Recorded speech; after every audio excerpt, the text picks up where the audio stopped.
Hello, I'm author Evan Whitmer, and this is my tier list for the second most populous city in every state. When we think about a state's biggest city, it usually dominates the headlines, the economy, and the skyline. But there's something special about the second most populous city, the underdog, the little sibling, quietly carving out its own identity. Sometimes they're the state capital that tapered off after an economic boom, or they got outgrown by another economic powerhouse. In this video, we'll explore the second cities across the US, diving into their histories, their stats, and why some people prefer them over the big sibling. Couple notes, we're doing city proper populations, not metro areas. MSAs break the concept because half the biggest ones don't stay in one state. I'm going to count nature within 15 minutes of the city's borders as an attraction for the city. I will not be counting access to a neighboring city as an attraction. Let's begin. Mobile, Alabama, has a distinct local culture. Official ambassadors include the Azalea Girls. It's the birthplace of Mardi Gras, with unique takes on the festivities complete with secretive mystic societies. Genuinely strong food scene is anchored by their staple, grilled oysters. At the same time, there's restrictive stances on LGBTQ rights and women's reproductive access that could shape how welcoming it feels. Crime is a real consideration, concentrated at the street level rather than entire neighborhoods. Add in periodic hurricane risk along the Gulf, and we got a solid C. Fairbanks, Alaska. Off the bat, negative 25-degree winters. Extreme darkness, that wears on mood, motivation, and social life. There are fascinating events though, like the ear pool at the World Eskimo Indian Olympics, and day drinking at 1 a.m. during the Midnight Sun Festival. These make things unique, but the energy never quite translates into a consistently lively scene. There's limited specialized healthcare, and a high cost and difficulty for bringing people in or visiting others. Reindeer sausage could be their food staple, but apparently it's a tourist gimmick, like 99% pig. Relatively safe and unique, they get a D. Tucson, Arizona. Tucson's food scene is elite, a certified UNESCO Creative City of Gastronomy. There's a regional hot dog, the Sonoran hot dog. There's also Chinese chorizo and the inventor of the chimichanga. Otherwise, a lot of quirky charm, old Pueblo history, oddball attractions like Rattlesnake Bridge, and the Mini Time Machine Museum of Miniatures. However, we can't ignore the triple-digit heat, a weaker job market, and rising violent crime concerns. Plus, regional health issues like valley fever keep it from climbing higher. B. Fayetteville, Arkansas.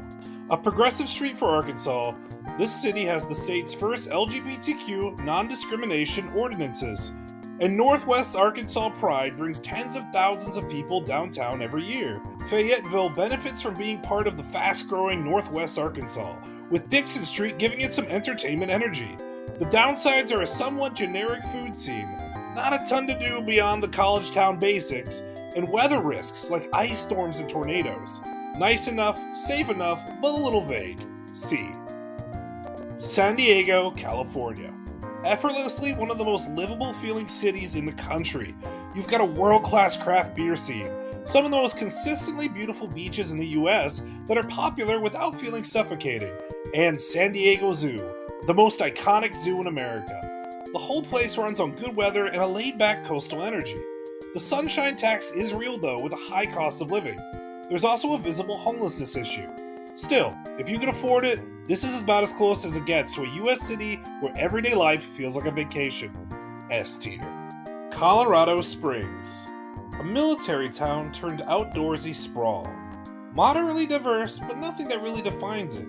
Garden of the Gods does most of the heavy lifting for the city's personality, but it is very effective in doing so. The airplane restaurant, eating inside a Boeing 727, is weird and memorable. There's low crime, it's clean, and it's easy to live in. Mild weather, rarely extreme.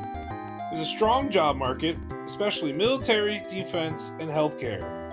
But culturally flat, generic restaurants, B. Stamford, Connecticut. Finance bro, the city. Efficiently polished but slightly sterile. It's a mini business hub with tons of jobs in that sector. A diverse food scene, but extremely expensive with a lot less to do than it's worth. Not wild, not artsy, but a good amount of bars. The traffic sucks, and there's a transactional social vibe. It's transient and career-focused. D. Dover, Delaware. A capital city that's not a cultural hub. It's not particularly dangerous, but it's tough for non-locals to make friends. Some say Dover is where restaurants go to die, because independent places often struggle. Any unique identity is limited to the Monster Mile NASCAR track, an old track that's slowly losing importance in its sport, and Hearst-style Amish buggies. Truly ominous. F. Miami, Florida. The reasons to visit Miami are almost endless. Incredible human food in Little Havana, stone crabs are incredible. There's the Art Deco Historic District with iconic pastel colors and neon, a hub for bizarre artwork in Wynwood. But is it good to live in? Traffic is horrifying, with limited public transportation. There's flooding, hurricanes, and the constant threat of rising sea levels. How long till it's underwater? People are not the friendliest, with cringy influencers everywhere, and places catering to their worst habits. A. Columbus, Georgia. It's built around the Chattahoochee River, and as the song goes, it gets hotter than a hoochie coochie. The summers are intensely hot. However, it does have one of the only urban whitewater rafting courses downtown. It has a regional hot dog, the Scramble Dog. It's got small city friendliness, but high crime drags on livability, and outside of the riverfront pocket, the city feels like it hasn't fully caught up to itself. C. Hawaii. We can't really do Hawaii. Hawaii legally only has one incorporated city, Honolulu, which covers all of Oahu. No other place in the state is a separate city under the law. Meridian, Idaho. Meridian is a fully optimized suburb stretched to its logical extreme. It's built on chain restaurants, strip malls, and endless residential developments where everything looks vaguely interchangeable. To its credit, it is extremely safe, but that safety comes at the cost of almost any sense of identity or edge. Wide roads, big parking lots, and commercial corridors that feel designed more for throughput than for people. It's safe, functional, and easy, but like living in total isolation, the absence of risk also means the absence of anything memorable. F. Aurora, Illinois. Right off the bat, Aurora is home of Wayne's World. But once you're actually there, it struggles to deliver on that promise. The historic downtown on the Fox River has a revival in progress feel. The diversity is real, and its global food scene is its strongest asset, with solid Mexican and Central American spots that give the city some character. It's relatively affordable and LGBTQ friendly, but nightlife is weak. Large stretches feel quiet to the point of emptiness, and the city lacks a cohesive identity beyond being a cheaper alternative to Chicago. D. Fort Wayne, Indiana. For a city with multiple colleges, the nightlife is surprisingly flat, with limited density and few places that keep momentum going after dark. The broader vibe leads quiet and restrained, shaped in part by Indiana's conservative backdrop.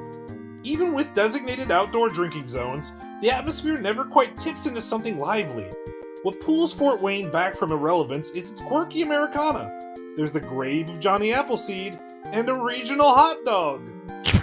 It's a coney dog, with a meat sauce similar to Detroit, but a skinless dog, so it doesn't have that snap. More unexpectedly, a strong Burmese community gives the city a genuinely unique food angle you won't find in most places this size. D. Cedar Rapids, Iowa. This is the setting for my favorite John C. Reilly comedy, which is to say, the city's a bit of a joke. It's a place that's hard to remember.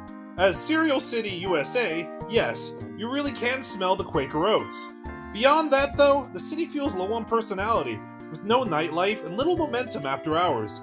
Being in a tornado-prone region doesn't exactly help sell the experience. That said, there are a few flashes of character that keep it from being completely lifeless. The Czech village adds some niche cultural texture.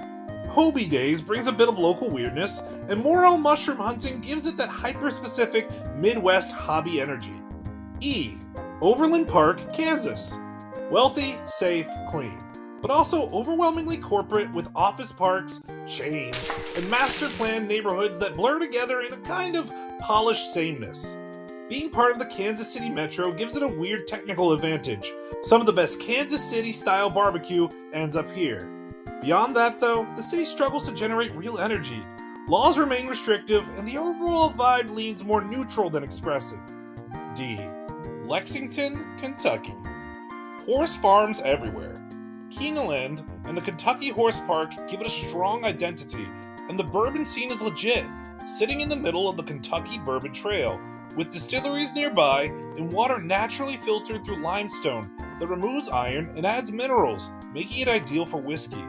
However, summers are brutally hot and humid, and winters swing cold with ice and snow. There's limited nightlife, weak public transit, and a slower pace that can feel boring. Crime is low, but community-wise, it's cliquey, conservative, and old money dominated, especially outside the college bubble. D tier. Baton Rouge, Louisiana. Crawfish boils hit just like New Orleans, but way less touristy, meaning heavier spice. There's more locals and a more authentic feel. There's no Bourbon Street, but LSU makes up for it with chaotic block parties and one of the biggest party school scenes in the country. The culture leans Zydeco over jazz. Spanish Town Mardi Gras brings ironic crews and their iconic pink flamingo mascot. It comes with trade-offs. Violent crime is a real concern. Weed laws lag behind, and outside of LSU energy, the city can feel spread out and inconsistent. C. Lewiston, Maine. Twin Peaks-esque, but with less fun characters. It does have deep French-Canadian roots, Craytons, poutine, and the Franco Center, but also one of the most diverse cities in Maine, with a large Somali immigrant community that's reshaped the culture. That mix gives it more identity, but the execution is rough. Lewiston has higher crime than the rest of Maine, with the 2023 mass shooting putting it in the national eye for the wrong reasons. There have been racial tensions tied to demographic change. Winters are long, gray, and brutal. Summers are short. Real culture is weighed down by economic decline and lingering friction. E tier. Frederick, Maryland. Frederick's downtown is walkable and packed with restaurants. It's been called the Brooklyn of Maryland. It's a legit mini foodie city. A mix of Maryland seafood and PA Dutch staples, and chefs with James Beard recognition. But once you leave downtown, it shifts fast into typical suburban Maryland. Nightlife closes early, but crime isn't terrible. 4 seasons, none extreme. Firmly C tier. Worcester, Massachusetts. A gritty, underrated city with a legit underground music scene. Punk, metal, DIY venues tucked into basements and old diners. And some fun weirdness. What is this guy doing to this turtle? It has solid food pockets around Shrewsbury Street and Canal District, where the scene actually punches above its weight.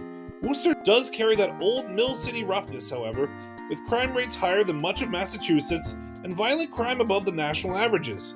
The city is car dependent with only a few lively zones, so it lacks that cohesive city feel. Winters are long and snowy, and summers are fine but short.